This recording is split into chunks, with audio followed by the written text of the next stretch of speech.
Kestrel Vance was the nurse patients asked to replace. Trembling hands, nervous stammer, the embarrassment of the night shift at Mercy General Hospital. Head nurse Patricia Holbrook loved belittling her in front of the entire staff, making her look incompetent and broken.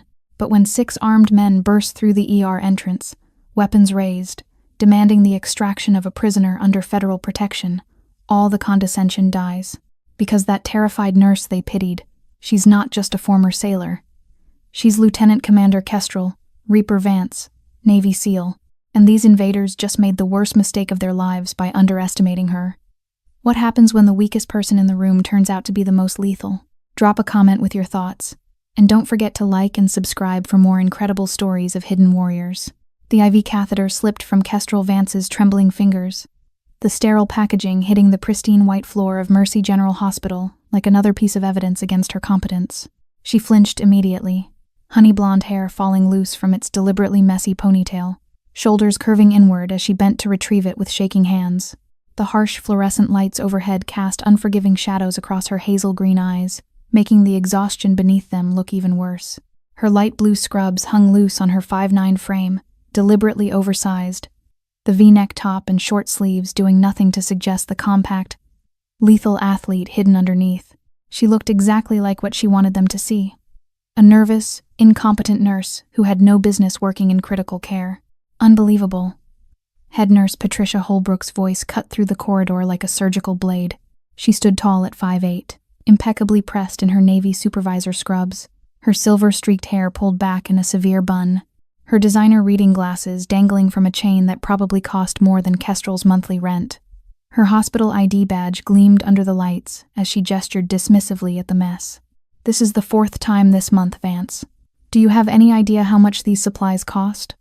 Or is basic competence too much to ask from our night shift charity cases?" Kestrel kept her head down, fingers still trembling as she picked up the catheter, her hospital ID badge swinging from its worn lanyard. The thin scar through her left eyebrow, 1.2 centimeters long, partially hidden by loose strands of hair, caught the light for just a moment before she ducked her head lower. "I'm sorry, Nurse Holbrook. It won't happen again. That's what you said last week." Patricia stepped closer, invading her space, her pristine white nursing clogs stopping inches from Kestrel's crouched position. 2 other nurses paused in the hallway, watching with barely concealed amusement. Marcus from the surgical floor actually grinned. "You know what? Stay there. Don't get up yet. I want you to think about how much you're costing this hospital while you're down there on your knees where incompetent nurses belong." Something flickered in Kestrel's hazel green eyes there and gone in an instant, like a blade reflecting light in darkness. Her jaw tightened microscopically, the small rope-burn scars on her wrists, remnants of Sari training from another life, caught the light as her fingers momentarily stopped, shaking and curled into fists. Then the moment passed. Her shoulders curved forward again. Her head dropped lower, and the tremor returned to her hands as she carefully placed the catheter in the sharp's disposal. "Yes, Nurse Holbrook." "Pathetic." Patricia shook her head, addressing the watching nurses. "This is what happens when hospitals start hiring based on veteran preference checkboxes rather than actual skill. She's probably here because some Navy program forced HR's hand." "Isn't that right, Vance?" "What was it? Administrative discharge? Desk duty at some recruiting station in Jacksonville?" She laughed, and the other nurses joined in. "I can't imagine you doing anything that actually required courage." Kestrel stood slowly, keeping her eyes down, arms wrapped protectively around her body. The faint outline of a Kestrel falcon tattoo on her right shoulder blade was completely hidden beneath the loose scrub top. She didn't respond, didn't defend herself. Inside, she was counting. 3 witnesses, exit routes at 2 o'clock and 9 o'clock, security camera blind spot at the supply closet entrance. Patricia's dominant hand is right. She telegraphs her movements. Old habits, impossible to break. "I'll dispose of this properly and get a new kit, Nurse Holbrook. See that you do. And Vance, try not to kill anyone tonight with your incompetence. We've got a full ER, and I don't need to waste time documenting your mistakes." She turned sharply, her clogs clicking authoritatively, and strode away down the corridor. The watching nurses dispersed, whispering and snickering. Kestrel stood motionless for a long moment, staring at the supply cart. Her honey blonde hair had fallen completely out of its ponytail now, hanging loose around her face, hiding her expression. When she finally moved, it was with the same hesitant, shuffling steps she always used. Short strides, head down, making herself as small and invisible as possible. Her white nursing shoes, worn and perfectly broken in, made almost no sound on the tile floor as she headed toward the supply room. The night shift at Mercy General was usually quiet, 11 p.m. to 7 a.m. Mostly routine cases, occasional overdoses, or minor traumas. Kestrel preferred it that way. Fewer people to interact with, fewer chances to slip up, fewer moments when muscle memory threatened to override carefully maintained incompetence. She'd been here for 7 months now, meticulously maintaining her cover, keeping her head down, letting them think she was nothing more than a washed-out veteran with shaky hands and low confidence. It was easier that way. Safer. She restocked the catheter kit properly, documenting the waste in the supply log, her handwriting neat and precise, despite the apparent tremor in her hands. The documentation was perfect, something that had confused Patricia initially until she decided Kestrel probably just copied someone else's format. She never looked closely enough to see how detailed Kestrel's medical notes actually were, how her patient assessments were consistently accurate, even when her delivery seemed uncertain. Rough start to the shift? The voice behind her was kind. Dr. James Chen, one of the few ER physicians who treated staff like human beings. He was in his early 42nd with kind brown eyes and permanent smile lines that suggested he laughed more than he scowled. Kestrel glanced up briefly, managing a small, apologetic smile. Just clumsy, Dr. Chen. Nothing new. Holbrook is a bully, James said quietly, checking to make sure they were alone in the supply room. Don't let her get to you. I've seen your patient notes. You're better than she gives you credit for. He paused, studying her. Actually, you're better than most of the nurses on day shift. Your assessments are always spot on, even when you don't seem confident about them. Your documentation is military-grade precise. Something shifted in Kestrel's posture, a microsecond of straightening, of pride, before she caught herself and hunched forward again. Thank you, Dr. Chen. That means a lot. He studied her for a moment, something curious flickering in his expression, but then his pager chirped urgently. Incoming GSW, police escort. High-value prisoner from a federal raid. ETA 7 minutes. Can you set up Trauma Bay 1? Of course.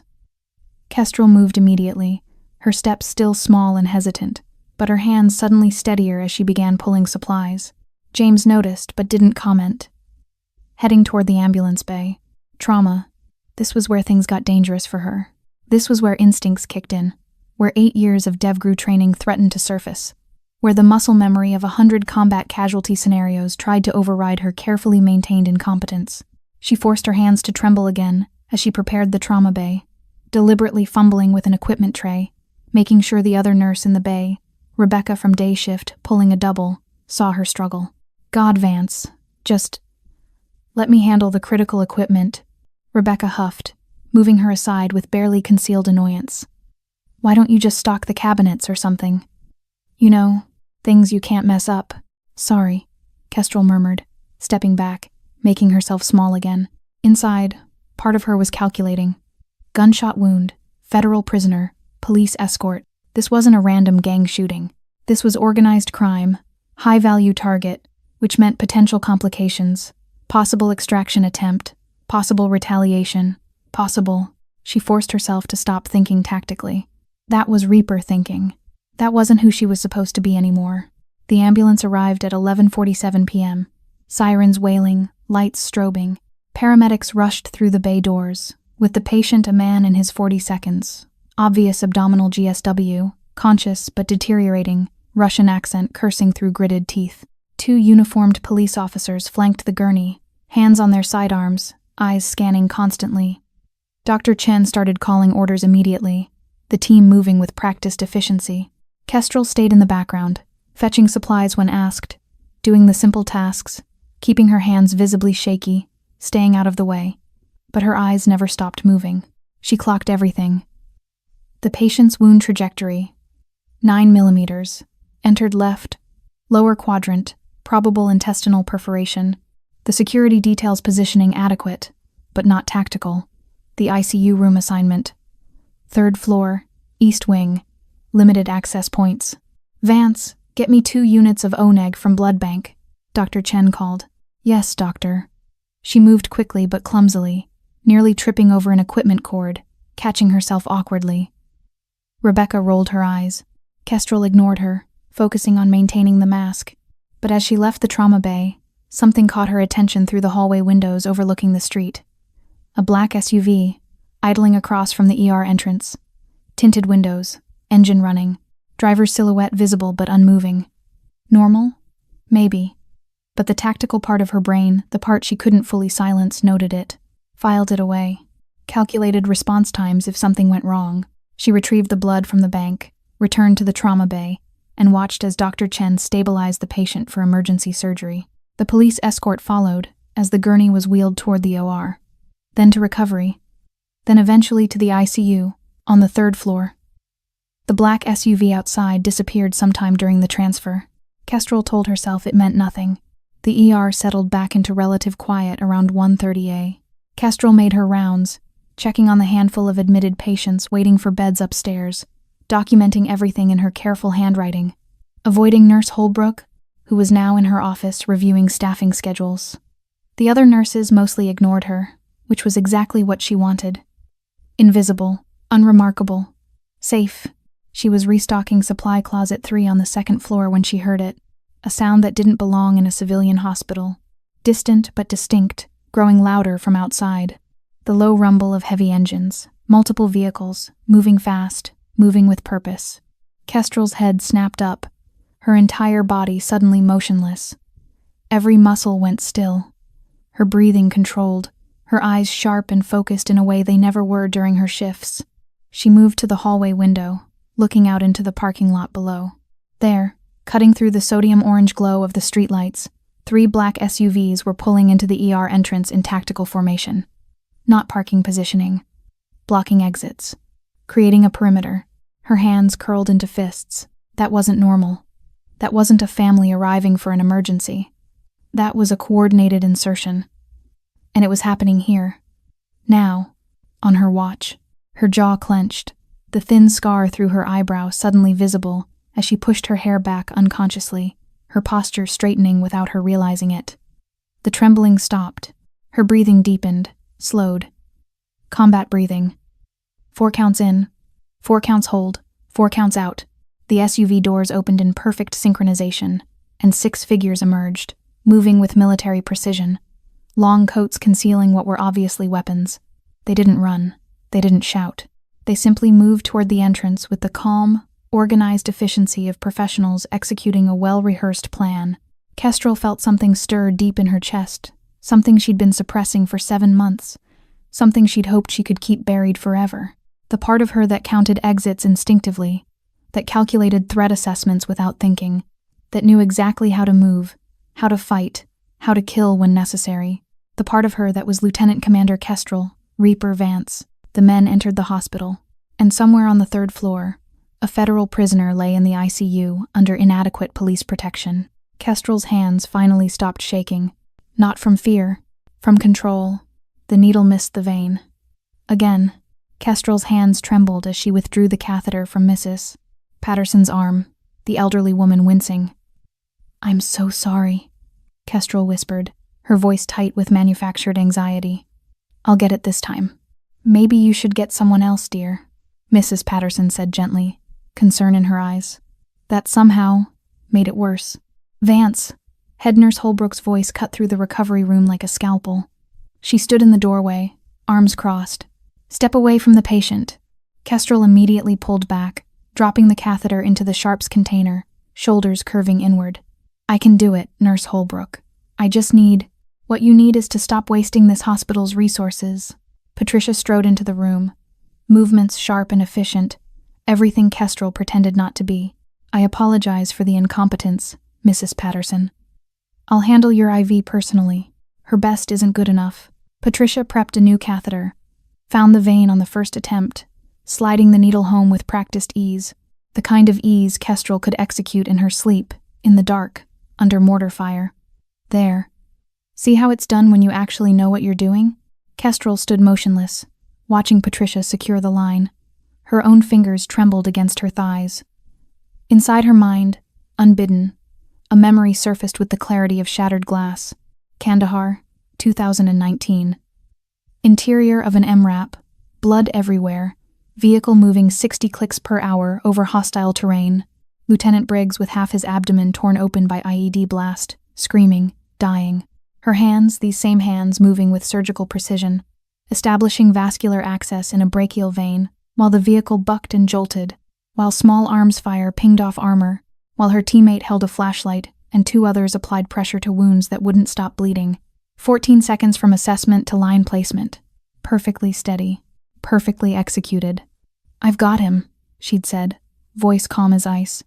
"He's not dying today." Patricia finished and turned to Kestrel with cold satisfaction. "You're reassigned to supply inventory for the rest of the shift. At least you can count boxes without hurting anyone." "Yes, Nurse Holbrook." "And Vance?" Patricia stepped close, voice dropping to a whisper. "Stop embarrassing yourself.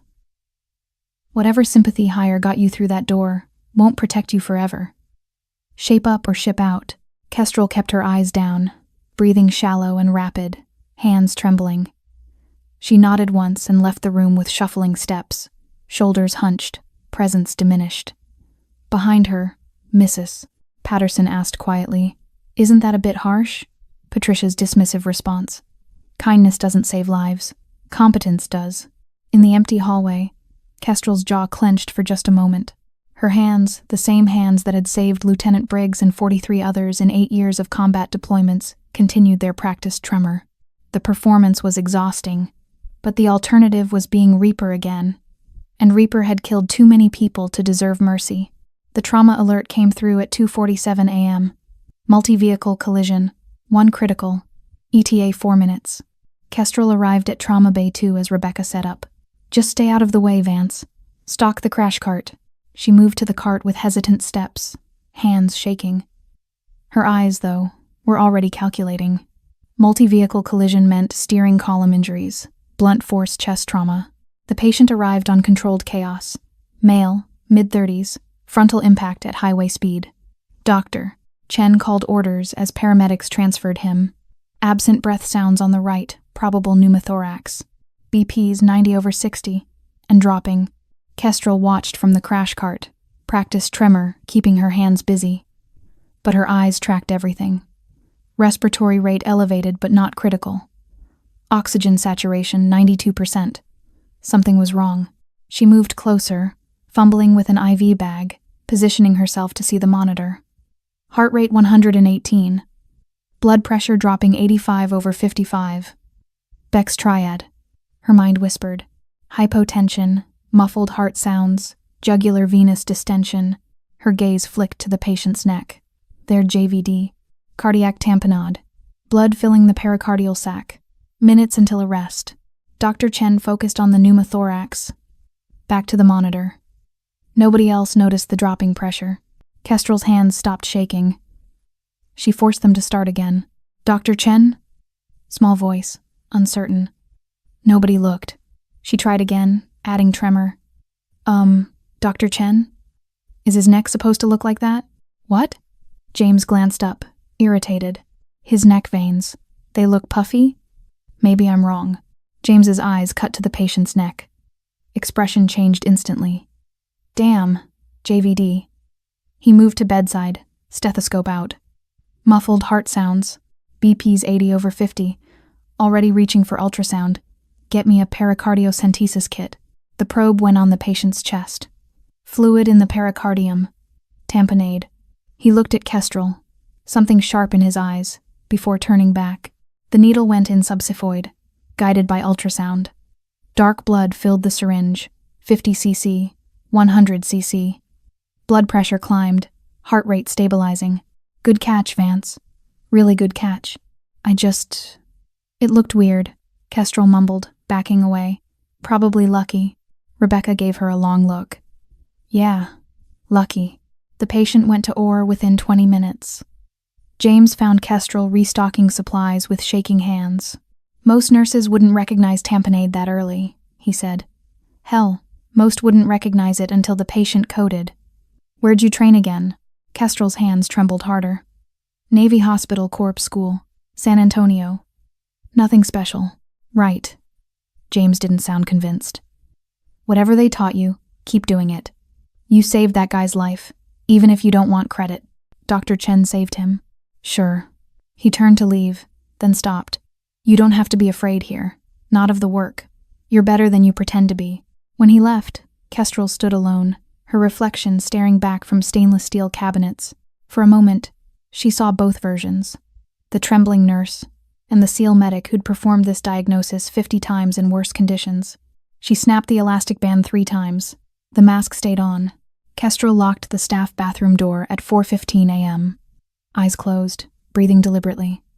4 counts in, hold, out, combat breathing. The irony wasn't lost on her. The woman in the mirror looked exhausted. Good. That was the character. She turned on the faucet and began the ritual. First, the tremor. She held her hands out and watched them shake. Too regular. Real anxiety tremors were inconsistent. She adjusted, adding variation, making it worse when she rotated her wrists. Better.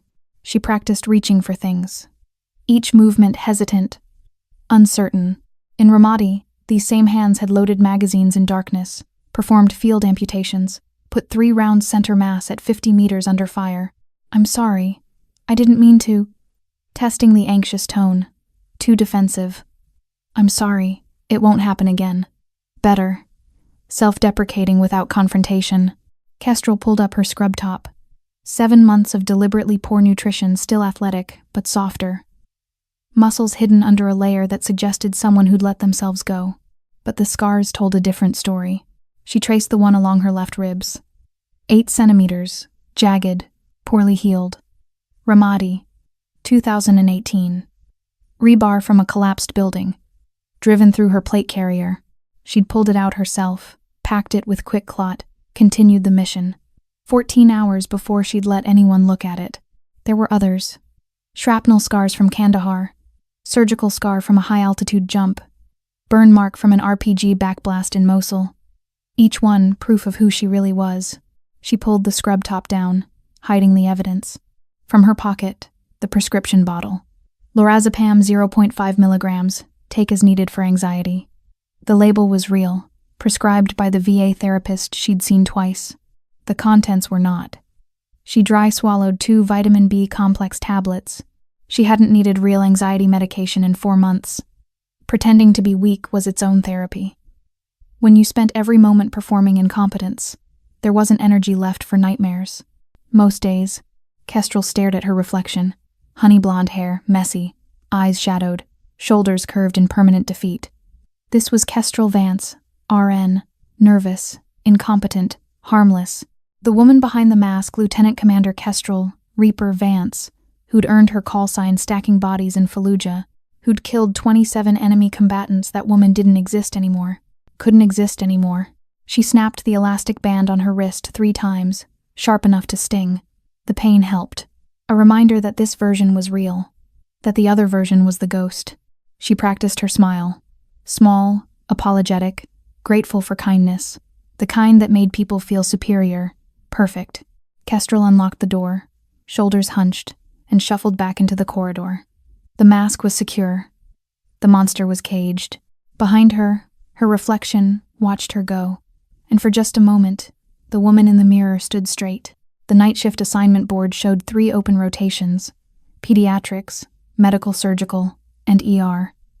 Kestrel reached for the ER slot before anyone else could speak. I'll take emergency, she said quietly. Patricia looked up from her clipboard. You sure, Vance? Full moon tonight. I don't mind. I work better when it's busy. Less time to screw things up, you mean? Patricia marked her name anyway. Try not to embarrass us in front of the police. Police? High-value prisoner transport. GSW from a federal raid. They'll have the 3rd floor ICU locked down. Patricia's tone suggested inconvenience, not security concern. Just stay out of everyone's way. Kestrel nodded and retreated to the ER. But her mind was already working. High-value prisoner meant organized crime. Potential complications. The ambulance arrived at 11:34 p.m. With full escort, 2 patrol cars, lights off, positioned at the ER entrance. Not tight enough. Too much space between vehicles, sightlines unobstructed. Kestrel forced herself to stop thinking tactically. The patient came through, surrounded by 4 uniformed officers and 2 detectives. Male, early 40s. Expensive suit, blood-soaked, obvious abdominal GSW, conscious, but deteriorating. Cursing in Russian. Mikhail Sokolov, a detective told Dr. Chen. Federal custody. Do what you need, but he doesn't leave our sight. 2 officers posted outside his ICU room once he's stable. 2 officers. Kestrel restocked a cart nearby, hands trembling, but her mind counted. 2 outside the room, rotating every 8 hours. Hospital security minimal, 1 guard at entrance, 1 roaming, both unarmed. Electronic locks on ICU. Accessible with any staff keycard. Multiple stairwells. Service elevator unrestricted. Fire exits that would trigger alarms but were otherwise unmonitored. She hated that she was cataloging this. Dr. Chen stabilized Sokolov for surgery. Kestrel stayed in background, fetching supplies, keeping her head down. But through the windows overlooking the parking lot, something caught her attention. A black Cadillac Escalade, idling in the far corner under a broken streetlight. Tinted windows, engine running. Driver's side window cracked for observation. It had been there when the ambulance arrived. Still there now, 30 minutes later. Wrong. The position too far for casual waiting. Too close for coincidence. The timing arriving with the prisoner. The vehicle expensive. Not the kind you left running at midnight. Kestrel moved to a different window. There. A second SUV, darker, parked near the emergency exit at the east side. Also idling.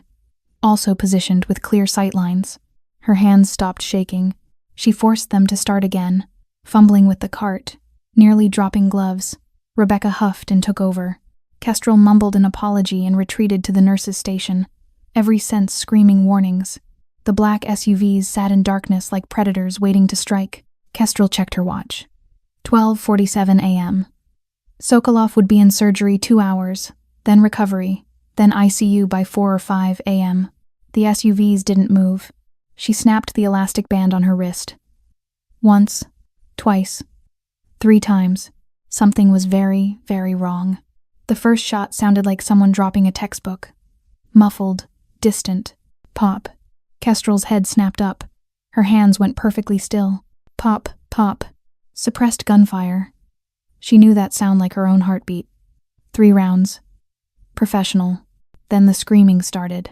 Kestrel moved to the nurse's station where security monitors displayed hospital feeds. Her fingers found the ER entrance camera, muscle memory overriding 7 months of hesitation. 6 men, entering with military precision. Black tactical clothing, rifles in low ready. They moved in a stack, covering angles, communicating with hand signals. At the front desk, security guard Martinez reached for his radio. The lead man put 2 rounds center mass before Martinez's hand reached the button. Kestrel watched him fall. Watched the team step over his body without breaking stride, splitting up with predetermined precision. 2 toward the ER, 2 toward elevators, 2 holding the entrance. Her hands weren't shaking anymore. "Oh my God," Rebecca gasped. "Are those... Get away from the station." Kestrel's voice came out wrong, too calm. She caught herself. Forced the tremor back. "We need to..." The lead man looked directly at the camera. Older, maybe early 50s, weathered face, cold eyes. He raised his rifle and put 3 rounds through the camera. The feed went black. "Everybody down," the shout from the ER waiting room, followed by gunfire. "Nobody moves." Rebecca was hyperventilating. Dr. Chen emerged from an exam room, hands raised. Kestrel stood perfectly still, every sense sharp. She was counting. 6 operators, 5.56 millimeters rifles, coordinated insertion, primary objective 3rd floor ICU. Extract, Mikhail Sokolov. Timeline, 5 minutes lockdown, 10 for extraction, 15 maximum before SWAT response. The elastic band on her wrist had left a permanent indentation. She'd been snapping it unconsciously, trying to keep the monster caged. It wasn't working. "No," she whispered to the part of her calculating fields of fire and improvised weapons. "No, no, no," but her hands had stopped shaking. Through the entrance, moving with calm authority, walked the man from the camera, up close, tactical vest, sidearm, radio earpiece, complete absence of fear, Viktor Sokolov. She didn't need to hear his name. The resemblance to Mikhail was obvious. This wasn't hired guns. This was family. He scanned the ER with practiced eye, noting positions, threats. His gaze swept past Kestrel, without pausing, just another terrified nurse, not worth a second glance. That was the moment. The exact moment when Lieutenant Commander Kestrel Reaper Vance could have stayed hidden, could have let this play out, could have kept the mask on. But Martinez was dead by the entrance, his coffee spreading across tile in a dark pool that mixed with blood, and somewhere in this hospital, 23 innocent people had just become hostages. Kestrel closed her eyes, opened them. The trembling stopped. They herded the hostages into the ER break room with brutal efficiency. 23 people, 12 staff, 8 patients, 3 visitors. Kestrel shuffled in, shoulders hunched, eyes down, arms wrapped around herself. But she was counting. 6 operators, 2 outside the door, 1 at each corridor end, 2 mobile, rotations every 20 minutes. Vidyaz SN submachine guns, 9mm, Russian, suppressed, level 3 body armor, ceramic plates. No insignia, but the way they moved, the hand signals these weren't street criminals, Spetsnaz trained, or close enough. The operator nearest her was young, maybe 25, sharp cheekbones, lean muscle. Dmitri. He kept scanning the hostages, looking for threats. Kestrel made herself smaller. Let her breathing get rapid and shallow. Started a visible tremor. "Please," she whispered, loud enough for Dmitri. "Please, I just want to go home." Rebecca was crying beside her. Dr. Chen sat against the far wall, jaw tight, helpless rage on his face. An elderly woman prayed quietly in Spanish. Kestrel's mind mapped the room. 1 exit, reinforced door, opens inward. 6 by 4 meters, windows too small for egress, drop ceiling, possible crawl space, supply cabinet, first aid, cleaning supplies, under sink, bleach, ammonia, defibrillator on east wall, fire extinguisher by door, 16 potential weapons if needed. "How long?" an older nurse asked. "How long are they keeping us?"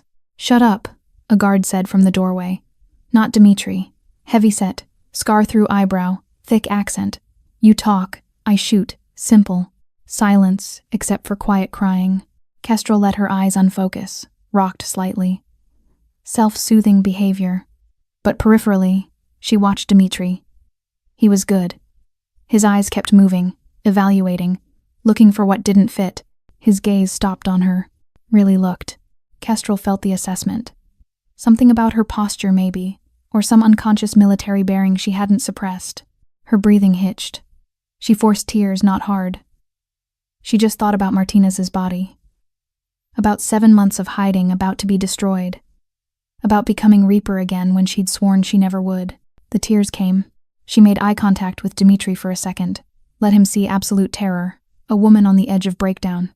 Then she pressed her face into her hands and sobbed. Full body shakes, embarrassing and genuine and utterly convincing. "Jesus," Rebecca whispered, arm around her. "It's okay, Kestrel." Kestrel sobbed harder, letting the sound fill the room. When she glanced up through her fingers, Dmitri had looked away. Satisfied. No threat, just another terrified nurse. The mask was secure, but inside her mind, Lieutenant Commander Kestrel Vance was counting seconds, measuring distances, calculating exactly how long it would take to strip that Vidyaz from Dmitri's hands and put him down before the older guard could react. 3 seconds. Maybe 4 if she was gentle. She kept crying. The pregnant woman started crying 20 minutes in. Sarah Mitchell, 32 weeks, preeclampsia, hands around her belly, tears streaming down her face. "Please, my baby, I need my medication." "Shut up." Alexei moved toward her, rifle raised. Dr. Chen stood. "She needs medical attention." "Her blood pressure." I said shut up. She could die. Her baby could die. Viktor Sokolov appeared in the doorway. He looked at Dr. Chen with clinical assessment. "You are doctor?" "Yes, James Chen. That woman needs..." Viktor moved fast. The blow caught James across the face with his pistol, splitting his lip, sending him sprawling. Rebecca screamed. Kestrel forced herself to flinch. "You do not give orders here." Viktor grabbed James by his hair, dragged him to his knees. "You understand?" Yes, but she needs another blow. To the ribs. James gasped, doubled over. Stop it. Sarah tried to stand. Stop hurting him. Kestrel watched Victor decide to make an example. He pulled his Makarov pistol and pressed it against James's temple. The hammer cocked, obscenely loud. Anyone else wants to give orders? Victor scanned the room. 23 hostages. Frozen. Silent. Terrified. Kestrel's vision fractured. Yemen, 2023. Compound in Sana'a. 15 hostages. Intel said 3 were AQAP collaborators, 12 civilians. Orders. No time for sorting. Building rigged to blow, extract, or eliminate. 7 seconds to decide. 7 seconds looking at faces, at eyes. At human beings she was supposed to categorize as acceptable losses. She'd saved 12. 3 died. 3 faces that still visited her every night. 12 or 3. The math was simple, but the weight was infinite. No one? Victor pressed the gun harder. Then you all learn. When you don't follow orders, people die. His finger moved to the trigger. Kestrel's hands stopped shaking. Yemen was impossible because she'd had no choice, no control. 7 seconds and incomplete information and rules of engagement that turned humans into acceptable collateral. But this wasn't Yemen. She wasn't bound by ROE, wasn't following orders from a command structure that saw people as numbers, wasn't choosing between bad options when impossible timelines made perfect solutions unreachable. This time, she could save them all of them. Victor, 6 meters away, gun to James's head, back partially to her, focused on dominance. Dmitri by the door watching Victor, not hostages. Alexei, near the window, heavy-set, slower, rifle in low ready. 3 seconds to disarm Dmitri. 2 seconds to acquire his videos. 8 rounds for 3 targets. Clean shots. The other 3 operators were outside, distracted. The math was simple. The weight was infinite. But James Chen had been kind to her. Had treated her like a person when everyone else saw failure. Had seen through her mask and chosen kindness. And he was about to die because she was too afraid to be Reaper again. Kestrel stood up. The movement was different. No tremor, no hesitation. Posture straight, shoulders back, weight balanced. 7 months of weakness vanished between heartbeats. Alexei was the closest threat. 6'3", 240. Prison tattoos marking him. Spetsnaz. He was turning. Rifle coming up. Too slow. Kestrel closed the distance in 3 steps. Left hand snapped forward, wrapping the Vidyaz's barrel, redirecting the muzzle. Right hand drove into his trigger guard, hyperextending his fingers against metal. Snap of breaking bone index and middle finger, clean fractures. Alexei's mouth opened. Her knee drove into his liver with full body weight. The blow lifted him off his feet. She controlled his fall, stripping the Vidyaz as he went down, 2.4 seconds from standing to armed. The room exploded into motion. Dmitri at the door was fast rifle already swinging toward her. But Kestrel had the Vidyaz up and locked on his center mass before his muzzle cleared 45 degrees. Don't! Her voice cut through chaos. Not the trembling whisper they knew. Command voice. Officer voice. The voice that had led combat operations in 6 countries. Weapon down. Now. Dmitri froze. Finger on trigger. Discipline warring with survival instinct. He could see her stance. The perfect high ready. The absolute confidence. She wasn't shaking. Victor still had his Makarov pressed to James's head, but his focus had shifted entirely to Kestrel. His eyes were wide, not confusion, but recognition. He knew exactly what he was looking at. You are not nurse. I am. Kestrel sidestepped. Better angle. Maintaining sight lines on both targets. I'm also a lot of other things. She didn't blink. The Vidyaz was perfectly steady. Gun away from his head. 3 seconds.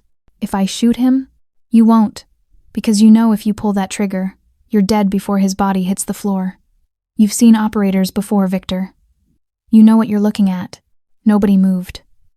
23 hostages barely breathing. Dmitri frozen. Alexei groaning. Viktor Sokolov, who'd spent 30 years in Russian organized crime, who'd killed his first man at 17, who'd survived 2 assassination attempts and Siberian prison. He felt something he hadn't felt since childhood. Fear. Real fear. Because the woman standing in the middle of his operation, The terrified nurse who'd been crying 5 minutes ago was holding that rifle like she'd been born with it. Breathing controlled, hands steady, eyes the coldest thing he'd ever seen, and he absolutely knew that she could make the shot. Weapons down, Kestrel repeated. Last chance. The honey blonde hair was still messy, the scrubs still oversized, but the woman inside them had disappeared completely, replaced by something that moved like a predator and spoke with absolute authority. Lieutenant Commander Kestrel Reaper Vance had finally stopped hiding. Slowly, never taking his eyes off her, Victor moved the Makarov away from James's head. Kestrel moved through Mercy General like a ghost. First Operator East stairwell went down when she put defibrillator paddles against his neck. 300 joules. He convulsed and dropped. She zip-tied his hands with IV tubing. Elapsed time. 4 minutes. Second operator was ready for contact. But Kestrel knew this hospital. She led him to the third-floor junction where she'd pre-staged her trap. Oxygen line valve open, lighter taped to a cart. She sparked it, clearing the corner. The flash boom wasn't quite an explosion. Close enough. The operator stumbled back, disoriented. Kestrel swept his legs, put him to sleep with a rear-naked choke. 7 seconds. Elapsed time. 8 minutes. Victor's voice crackled over the radio. All units, converge on ICU. Extract package and fall back. Third operator moving toward ICU. Kestrel dropped from the drop ceiling behind him, put him down with a strike to the skull base. Controlled, precise, non-lethal. Elapsed time. 11 minutes. Fourth operator saw her coming, got rounds off suppressive fire. Kestrel used a crash cart as mobile cover, closing distance. Fire extinguisher to the face. Stripped his weapon. Elapsed time. 12 minutes. That left Victor and Dmitri. ICU. Standing over Mikhail Sokolov's bed, Victor had his Makarov out. Dmitri. Rifle up. It's over, Kestrel called. 4 down. SWAT is 3 minutes out. Walk out alive or I carry you out. You think I leave my brother? I think you're smart enough to know when you've lost. Dmitri fired 3-round burst, covering fire while Victor grabbed Mikhail's gurney. They retreated deeper, toward supply closets. Kestrel followed, 6 by 8 feet, stocked with linens and equipment. Terrible for firefight. Perfect for close-quarters combat. Victor shoved the gurney aside, came at her. Makarov raised. Kestrel batted the pistol away, trapped his wrist, drove her elbow into his nose. Cartilage crunched. He stumbled back. She broke his trigger finger, then his thumb, then hyperextended his elbow with a Bud S technique. Joint bending wrong, ligaments tearing, arm useless. Victor screamed, swung with his offhand. She caught it, controlled it, put him face first into the supply shelf. Stay down. He stayed down. Dmitri appeared in the doorway, rifle up, finger on trigger. For a moment, Kestrel thought she'd have to hurt him too. Then he looked at Victor on the ground, at Kestrel standing over him, completely calm, and at the cold math. He lowered his rifle. Smart choice. Sirens. SWAT. 90 seconds. Kestrel stepped over Victor's prone form and walked out of the ICU with the same steady gait she'd used in Kandahar, in Ramadi, in a dozen other places where being Reaper had been necessary. Her hands weren't shaking. They never would again.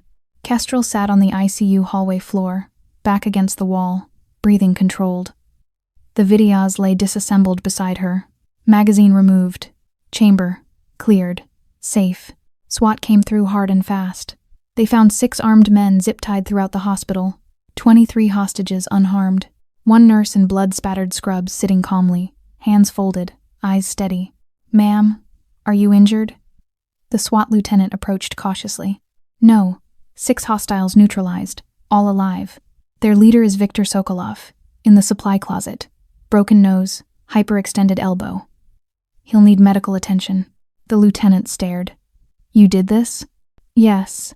The investigation took 3 hours. Federal agents arrived. They separated hostages, took statements. Kestrel answered questions with military precision. Name. Rank. Service number. Dr. Chen found her as dawn broke. Lieutenant Commander, he said quietly. Not a question. Retired. Navy SEAL. Yes. James studied her. 7 months. You've been here 7 months, pretending. I wasn't pretending to be a nurse. I am a nurse. I was pretending to be incompetent. Why? Because I didn't want to be Reaper anymore. Because I thought I could just stop. Be someone who healed instead of hurt. You saved us. I know. Thank you. Kestrel nodded. Take care of Sarah Mitchell. She still needs those meds. She walked into chaos. Federal agents processing evidence. Press gathering outside.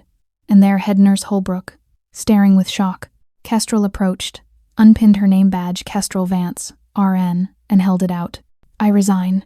Patricia took the badge with trembling hands. You were. I was a lot of things. Thank you for the opportunity. She walked out as the sun rose, painting the sky amber and gold. The elastic band was gone from her wrist. The tremor was gone from her hands. The mask was gone. In the parking lot, she pulled out her phone and dialed a number she'd deleted 3 times but never forgotten. Naval Special Warfare Command, this is Lieutenant Commander Kestrel Vance. Service number 7436829. I need DevGru operations. Pause. Keyboard clicking. Ma'am, our records show you separated. I know. Connect me to operations. Authorization code Sierra Echo Alpha Lima. Another pause. Transferring now. New voice. Older. Familiar. Reaper? Is that really you? Kestrel looked back at Mercy General one last time. At the hospital where she'd hidden for 7 months. Where she'd tried to bury Lieutenant Commander Kestrel Vance and just be someone normal. It's me, Commander. I'm ready to come back. The cage is open? She thought about Martinez with his donuts. About James Chen's kindness. About Sarah Mitchell and her baby. About 23 people who'd gone home because Reaper had finally stopped hiding. The cage is open. And maybe that's not entirely a bad thing. Silence. Then, welcome home, Reaper. Kestrel Vance stood in the dawn light, hands steady, voice calm. And for the first time in 7 months, she wasn't running from who she was. She was walking toward it.